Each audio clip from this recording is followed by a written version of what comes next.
दोस्तों, जब युवा समाज के अंदर समाज के प्रति चेतना का संचार होता है तो ये मान के चलिए कि समाज के अंदर आधुनिकता का विकास होगा। और आधुनिकता जब समाज के अंदर आएगी तो समाज का एक सामाजिक व्यक्ति विकास जो है वो शुरू हो जाता है। और आधुनिकता के अंदर जब समाज अपने आप को ढालता है तो समाज के अंदर कई परिवर्तन होते हैं। उन परिवर्तनों की देन युवा होते हैं और युवा जब समाज से जुड़ जाते हैं तो निश्चित तौर पर समाज एक नई क्रांति के साथ आगे बढ़ता है। आज हमारे पास एक ऐसे युवा अध्यक्ष है जो पूरे अखिल भारतीय गुर्जर गौड़ ब्राह्मण महासभा के युवा अध्यक्ष हैं। उनसे हम आपका परिचय करवाते हैं और जानने की कोशिश करते हैं वो राजस्थान से कब सूरत आए और यहाँ पे आके उन्होंने किस तरह संघर्ष किया, मेहनत करके एक अपने को यहाँ तक पहुँचाया है। नमस्कार जी, रमेश जी शर्मा, आपका टीवी राजस्थान में बहुत बहुत स्वागत है। सबसे पहले आप हमें ये बताइए कि आप राजस्थान में कहाँ के रहने वाले थे और सूरत कब आए? जी, मैं राजस्थान में बड़ी खाटू नागौर डिस्ट्रिक्ट से हूँ और मैं सन 2000 के अंदर सूरत आया था अपने कामकाज के हिसाब से। और वैसे मेरा जन्म आसाम के अंदर हुआ है और शुरुआती मेरा जो बचपन काल है वो आसाम के अंदर ही मेरा बीता हुआ है। आपने अपना एजुकेशन वगैरह कहाँ आसाम में किया या राजस्थान में किया, कैसे क्या किया, कितना एजुकेशन किया था? मेरी जो प्राइमरी एजुकेशन है वो आसाम के अंदर हुई है 8 क्लास तक की। और उसके बाद में जो आप सभी को पता होगा कि वहाँ पर जो आतंकवादी संगठन है अल्फा वगैरह, तो उनसे परेशान होकर हमने आसाम छोड़ दिया था। और उसके बाद जो आगे की पढ़ाई है वो मैंने राजस्थान में अपने गांव से ही की है। एजुकेशन मैंने 12th पास की है फर्स्ट डिवीज़न से।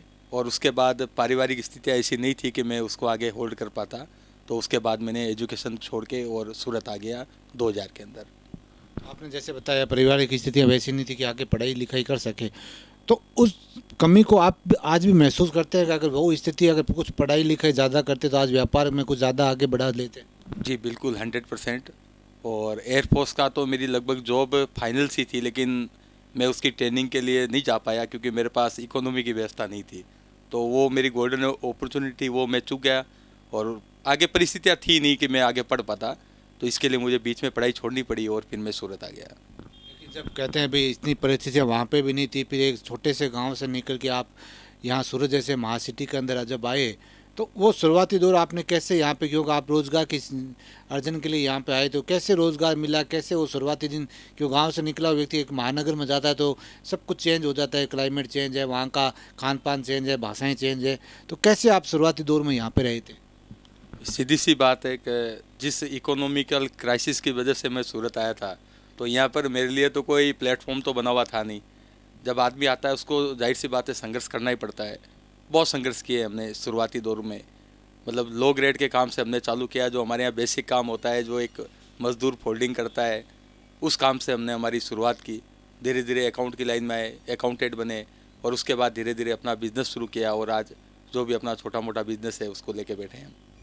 आपने कहते हैं मजदूर की श्रेणी से आपने काम की शुरुआत की थी, तो यहाँ पे जब आप आए थे और आपने मजदूर की श्रेणी से व्यवसाय शुरू किया था तो रहने खाने पीने की भी यहाँ पे काफ़ी दिक्कतें होती है शुरुआती दौर में, कहाँ रहना है, कहाँ खाना है, ये इन सब चीज़ों को कैसे हैंडल किया? कितने घंटे आप वर्कआउट यहाँ पे करते थे? देखिए, रहने करने के लिए तो ऐसा है कि जो सूरत से पहचान परिचित है, सबको पता है कि जब जॉब करते हैं हम कहीं पर भी तो 3 से 4 लड़के एक सिंगल रूम होता है, वहीं पे खाना होता है, वहीं पे पीना होता है और वहीं पे सोना होता है। सारा कुछ एक रूम था और 3 से 4 हम पार्टनर रहा करते थे। बहुत संघर्ष का जीवन था और शायद हम उस दिन को याद नहीं करना चाहेंगे, लेकिन वो मेरे लाइफ का एक पार्ट है, तो उसको मैं कभी भुला नहीं सकता। और उसी से मुझे बल मिला कि हमें आगे बढ़ना है और कुछ न कुछ व्यापारिक क्षेत्र में भी आगे बढ़ना है और परिवार की स्थिति को भी सुधारना है, तो वो एक प्रेरणा का कारण भी बना। समय था जब उसको याद भी नहीं करना, लेकिन वो एक समय होता है, कहते हैं व्यक्ति को जो चीज़ें पैसा नहीं सिखाती वो ठोकर सिखाती है। तो ज़िंदगी में जब आपको ये लगा कि नहीं मेरे को परिवार की स्थिति सुधारना है, अपना संघर्ष का समय को भी सुधारना है, अपने संघर्ष के समय को भी सुधारना है, तो ये चीज़ें आपके मन में थी, तो कहीं इस विश्वास के साथ जब आप सूरत आए थे तो कहीं यहाँ की परिस्थितियों से, यहाँ के माहौल से कहीं ऐसी परेशानियाँ जीवन में हुई कि जब ये लगा हो कि नहीं वापस गांव चलते हैं, यहाँ तो कुछ नहीं होगा? जी नहीं, ऐसा कभी नहीं लगा, क्योंकि मुझे ये भी पता था कि अगर मैं गांव जाऊंगा तो इससे भी बदतर परिस्थितियाँ गांव की थी। वहाँ पर भी कोई रोज़गार के साधन है नहीं तो यहाँ पे कम से कम एक रोज़गार का साधन था। ठीक है, संघर्ष करना पड़ रहा था अपने को, लेकिन ये पता था कि भाई अपन यहाँ पे कुछ न कुछ आगे बढ़ सकते हैं, स्कोप था यहाँ पे। अगर गांव चले जाते तो फिर गांव से ही आने की ज़रूरत ही नहीं पड़ती, वहाँ पे खेतीबाड़ी के अलावा हमारे पास कोई ऑप्शन था नहीं। और पापा का जो बिज़नेस था आसाम वगैरह के अंदर, वो सारा हमको रातों रात छोड़ कर आना पड़ा था। तो हम वहाँ से न तो कुछ लेकर आ पाए, न बिज़नेस कोई सेटअप यहाँ पे कर पाए। तो परिस्थिति ऐसी नहीं थी कि वापस जाने का कभी ख्याल आया। और मैं आज खुश हूँ वाकई में कि मैंने कभी ऐसा सोचा भी नहीं, और यहाँ पे रहकर मेहनत करके संघर्ष करके और मैं आज यहाँ पर खड़ा हूँ आपके सामने। लेकिन जब कहते हैं राजस्थानी लोग जब बाहर आते हैं तो उनका पास कुछ नहीं होता, वहाँ आके वो बहुत प्रवासी तौर पर जब आते हैं तो बाहर बहुत कुछ अर्जन कर लेते हैं। तो ये कैसी परिस्थितियाँ हैं जो राजस्थान में आप रहकर एक बिजनेस को स्टार्टअप नहीं कर सकते और बाहर आके आप सेटअप कर लेते हैं? ऐसे कौन सी परिस्थितियाँ जो होती है जो आपको यहाँ पे आके वो सक्सेस देती है जो राजस्थान में नहीं दे पाती? क्योंकि राजस्थान में भी कई भी हाई सिटियाँ, जैसे आपने नागौर का जिक्र किया, नागौर के पास जोधपुर है, बीकानेर है या जयपुर, वहाँ पर आप बिजनेस के स्कोप कैसे आपको नज़र आते हैं? देखिए, बिज़नेस के लिए क्या होता है कि बिज़नेस फ्रेंडली माहौल चाहिए होता है। आप जिस स्टेट के अंदर भी जाए जहाँ पर बिज़नेस हब है, तो वहाँ पर क्या होता है कि पॉलिसीज होती है, उनका बहुत बड़ा रोल होता है बिज़नेस के अंदर। अगर वहाँ की गवर्नमेंट्स वहाँ के बिज़नेस के लिए जो बेनिफिट्स वाली पॉलिसीज अगर लाती है, तो कोई भी जगह पे इंडस्ट्रीज शुरू हो सकती है और काम हो सकता है। आज भी राजस्थान के अंदर मैं नहीं मानता कि भाई वहाँ पे स्कोप नहीं है, काफ़ी लोग आज भी वहाँ पे अच्छे खासे व्यापार कर रहे हैं। लेकिन जो एक बिज़नेस हब होता है, वो पर्टिकुलर सिटीज़ को और पर्टिकुलर एरिया को ही मिलता है, क्योंकि वहाँ की जो पॉलिसीज होती है वो उनको लिए अनुकूल होती है। तो बिज़नेस तो आज हर जगह पे है, कोई ऐसा नहीं है बिज़नेस नहीं है, लेकिन ठीक है, पर्टिकुलर जो इंडस्ट्रीज़ है वो आज जैसे गुजरात है, महाराष्ट्र है, और भी कई स्टेट्स हैं जहाँ पर पॉलिसीज अच्छी है, तो लोगों बिजनेसमैन इन्वेस्ट करने के लिए ज़्यादा से ज़्यादा वहाँ जाते हैं। और जहाँ पे इन्वेस्टर पहुँचेंगे वहाँ पे रोज़गार होगा तो सारे मजदूर वगैरह भी वहाँ के अट्रैक्टिव होंगे और वहाँ पर आएंगे। तो सारे माहौल देखे जाते हैं बिज़नेस के लिए। तो आपसे जहाँ भी जब आप बिजनेस में वेल सेट हुए तो आपको ये जो सामाजिक तौर पे आपको जो समाज की तरह जिम्मेदारियाँ मिली है, समाज से कैसे जुड़े, क्यों जुड़ना चाहते थे समाज से, क्या एक अलग पहचान? क्योंकि युवा है तो ये व्यापार में युवा तालीन होता है तो उसको समाज के लिए समय निकालना, तो इन सब चीज़ों के लिए आपको कैसे मैनेज किया, कैसे आप समाज से जुड़े? समाज से मैं 2007-8 से जुड़ा हूँ, क्योंकि हमारे यहाँ पे समाज का भवन नहीं था, और भवन निर्माण का एक उद्देश्य लेकर हमारे समाज बंधु जब हमारे घर पे आए थे तो उनके साथ बातचीत हुई थी, तब मुझे एक ऐसा लगा कि नहीं, अपने को भी समाज के लिए काम करना चाहिए। हालांकि परिस्थितियाँ उतनी कोई ज़्यादा अनुकूल नहीं थी, नया नया व्यापार शुरू किया था मैंने उस टाइम पे, लेकिन ये भी एक तरह का लोगों के अंदर क्या, किसी के अंदर फुटबॉल खेलने का होता है, किसी के अंदर क्रिकेट खेलने का होता है, किसी का कुछ अलग जुनून होता है, हॉबी होती है, पैशन होता है। और मेरे को एक तरह का ये समाज का काम करने का एक पैशन है मेरा, और कोई दूसरा उद्देश्य है नहीं। मुझे एक ऐसा लगा था भाई अपन युवा है, अपने को समाज से जुड़ना चाहिए और अपने से जो भी हो सके वो समाज के लिए अपने को योगदान देना है। तो ये मेरा शुरू से एक एम था, लक्ष्य था, और उसी को देखते हुए मैं समाज के एक्टिविटियों से जुड़ा, और धीरे धीरे समाज के सहयोग से और लोगों के प्यार से मैं आज यहाँ तक पहुँचा हूँ।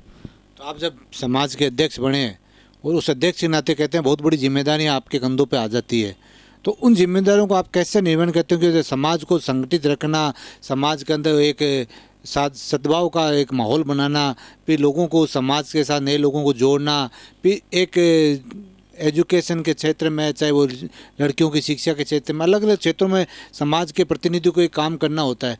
तो कैसे आपने इन सब को मैनेज किया, कैसे काम करते हो आप समाज के लिए? जब मैं समाज से जुड़ा था सूरत के अंदर, तो आदमी माँ के पेट से कोई भी सीख के नहीं आता है, वो सब इस धरती पे और प्रैक्टिकल होता है, ठोकरें खाता है तो ही सीखता है। तो जब मैंने यहाँ पे समाज सेवा शुरू की थी, मैंने स्टार्टिंग के अंदर 2-3 साल तक कोई भी पदभार नहीं लिया था, और मैं निस्वार्थ भाव से मैंने अपना जो भी सेवा योगदान देना था समाज के अंदर मैंने दिया। फिर मुझे गुजरात के लिए जिम्मेदारी मिली अपने समाज की तरफ से, वहाँ पर मैंने अच्छी तरह से अपनी जिम्मेदारी निभाई। पहले मेरे को सेक्रेटरी बनाया गया, सचिव, फिर उसके बाद मेरे को गुजरात का युवा का उपाध्यक्ष बनाया गया, और फिर मेरे को पूरे गुजरात का युवा अध्यक्ष भी बनाया गया। तो मैंने से जो भी हो सका मैंने हमेशा समाज के लिए पॉजिटिव कुछ करने का प्रयास किया है। अब आप समझ सकते हैं कि युवा के लिए काम धंधे से अलग समाज के लिए समय निकालना बहुत मुश्किल होता है, लेकिन मैंने कोशिश की और जितना मेरे से बन सका मैंने समाज के लिए समय भी निकाला, और जितना मेरे से बन पड़ा मैंने उतना काम भी किया, और उसी का परिणाम है कि आज समाज के सभी बंधुओं ने मुझे आज इस पोस्ट तक पहुंचाया है। लेकिन आप जिस बता रहे हो समाज की स्थापना करने का उद्देश्य जो था वो एक समाज का भवन हो यहाँ पे, तो आपने यहाँ पे कितने लोग समाज के तौर पे गुजरात की बात करें तो कितने लोगों का यहाँ पे संगठन है, और आज भवन का जो आपकी महत्वाकांक्षी योजना है वो कहाँ तक पूरी हुई? भवन बनाने की योजना मेरी नहीं थी, क्योंकि ये हमारे सारे जो यहाँ सूरत के अंदर जो समाज के वरिष्ठ लोग थे उन्होंने परिकल्पना की थी, प्लॉट उनका लिया हुआ था, लेकिन उस पर भवन निर्माण नहीं हो पा रहा था और उसमें कई अड़चनें आ रही थी, आर्थिक भी थी और काफ़ी सामाजिक प्रॉब्लम्स होती हैं। तो उसके अंदर मेरा जुड़ाव हुआ था कि भाई अपने को किसी भी तरह से भवन का निर्माण के अंदर अपने को अपना योगदान देना है, और जो भी हमसे बन पड़ा था हमने मेहनत की, सब पूरे समाज बंधुओं ने मेहनत की और आज सूरत के अंदर हमारा भवन भी खड़ा है। और वहाँ से फिर जब मुझे लगा कि नहीं अपने को अब आगे भी अपने से हो सकता है उतना अपने को समय देना है, तो अपन ने प्रयास किए और आज जो भी हो सका वो काम हुआ। तो हमने एक अपने व्यूअर्स को ये बताना चाहते हैं कि भाई कि संगठन के अंदर आपके यहाँ गुजरात प्रदेश के अंदर कितने लोग आपसे जुड़े हुए हैं सामाजिक तौर पे, और जो भवन है वो कहाँ पे आपने बनाया, कहाँ पे स्थित है, क्या फैसिलिटियाँ वहाँ पे भवन में आपको जो समाज के लोग होते हैं उनको क्या फैसिलिटियाँ वहाँ पे मिलती है? देखिए, अभी जो हमारा समाज का भवन है वो पूना गांव के अंदर बना हुआ है, जहाँ पर हम समाज का कोई भी बंधु जैसे यहाँ नौकरी करने आता है या कोई जॉब के लिए आता है तो हम वहाँ पे उनके लिए व्यवस्था करके देते हैं। और अगर खाली कुछ रूम्स होते हैं तो हम उनको भाड़े पर भी देते हैं कि ताकि समाज के अंदर जो भवन के जो देख रेख का काम है उसके लिए भी अपने को फाइनेंशियल की ज़रूरत पड़ती है। तो जो भी समाज बंधु आते हैं उनसे जो भी हमसे हेल्प हो सकती है, चाहे वो भवन से रिलेटेड है या कुछ भी है, तो हम उसके लिए पूरा प्रयास करते हैं। रही बात समाज बंधुओं की, तो आज सूरत के अंदर लगभग 4 से 5 हज़ार घर हमारे सूरत के अंदर हैं और पूरे गुजरात के अंदर भी बड़ौदा है, आणंद है, अहमदाबाद है, उत्तर गुजरात में धनसुरा वगैरह, वापी, बारडोली, सब जगह पे हमारे समाज बंधु है और काफ़ी संख्या के अंदर है। तो उन सब का भी हम सभी को समय समय पर सहयोग और मार्गदर्शन मिलता रहता है। नहीं, कहते हैं ब्राह्मण समाज के अंदर एक विडम्बना कह सकते हैं, इसको कुछ भी कह सकते हैं कि भाई जो संगठन होता है वो ज़्यादा दिन लंबा नहीं चलता है, और संगठन के अंदर ये महत्वाकांक्षी कुछ जो तत्व होते हैं वो ये चाहते हैं भी ये पद है वो हमारे लिए आरक्षित हो या हमें मिले। ये ऐसी कोई भी आपके यहाँ पे कुछ संघर्ष देखने को मिला? जी, मुझे कभी ऐसा नहीं लगा, क्योंकि अगर आप सच्चे मन से और निस्वार्थ भावना से अगर कोई भी काम करते हैं तो न तो आपको किसी पद की ज़रूरत है, न आपको किसी किसी तरह की लालसा पालने की आवश्यकता है। आप अपना काम ईमानदारी से करिए। जो लोग बोलते हैं साथ नहीं देना, मैं बोलता हूँ मुझे हर जगह से सहयोग मिला है, क्योंकि मुझे मेरे अंदर कभी किसी तरह का स्वार्थ रहा ही नहीं कि मुझे ये पोस्ट चाहिए या मैं इस पद के लिए काम कर रहा हूँ। मेरा हमेशा भावना पॉजिटिव ये रही कि मैं हमेशा समाज के लिए काम करना पसंद किया है, चाहे उसके लिए मुझे मेरे घर से इकोनॉमिकल नुकसान उठाना पड़ा, चाहे मेरे को सोशल, आज अपन काम करते हैं सोशल का, बिजनेस का भी डिस्टर्बेंस होता है, फैमिली को टाइम नहीं दे पाते हैं। आज भी मेरा कोई भी संडे होता है वो मैं फैमिली को नहीं दे पाता हूँ, कोई ना कोई आयोजन, कोई ना कोई इवेंट्स में मेरे को जाना पड़ता है, कभी मेरे को आउट ऑफ सूरत भी जाना पड़ता है। अभी लेटेस्ट में झालावाड़ जाके आया हूँ, उसके बाद में इंदौर, एमपी, उज्जैन और मतलब हर जगह पे दौरे करने पड़ते हैं, तो समय निकालना ही पड़ता है निस्वार्थ भावना से।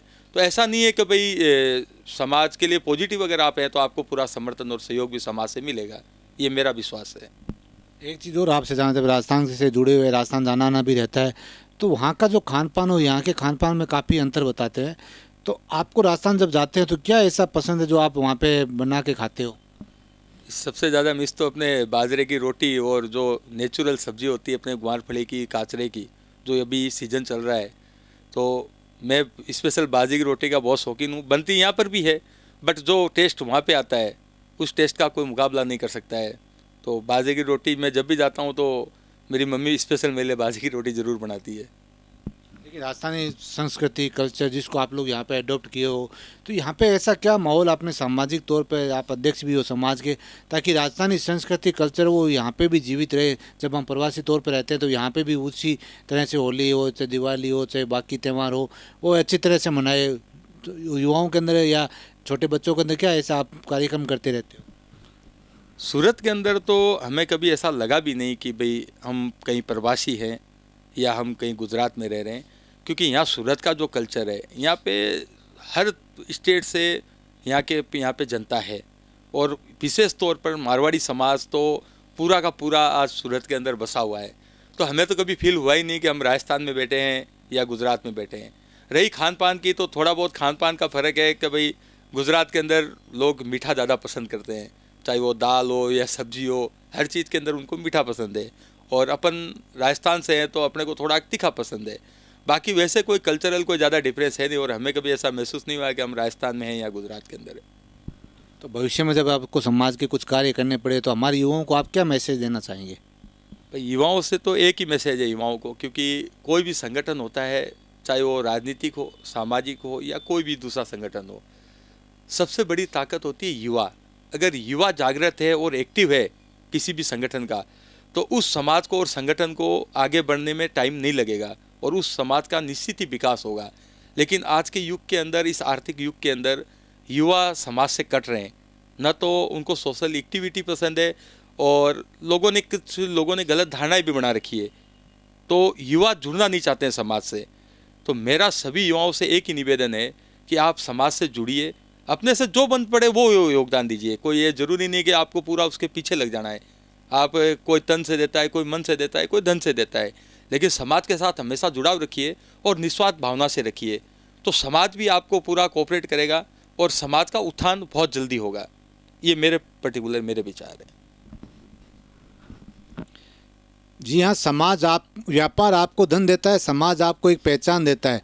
अगर आप समाज से जुड़ेंगे तो आपको एक अलग पहचान मिलेगी और उसी पहचान के बलबूते पर आप व्यापार को भी आगे बढ़ा सकते हो और समाज को भी आगे बढ़ा सकते हो। यही कहना है हमारे रमेश जी शर्मा का कि युवाओं को व्यापार के साथ साथ समाज सेवा के लिए भी जुड़ना चाहिए, कि युवाओं के अंदर जो जोश होता है, जो टेक्निक उनकी होती है, वो समाज को कहीं नई दिशा और नई जगह लेके जा सकती है। बहुत बहुत धन्यवाद रमेश जी, आपका टीवी राजस्थान में आपने कीमती समय दिया, इसलिए आपका बहुत बहुत धन्यवाद सर। धन्यवाद, बहुत बहुत धन्यवाद आपका। सरिया बालम आओ नी पधारो।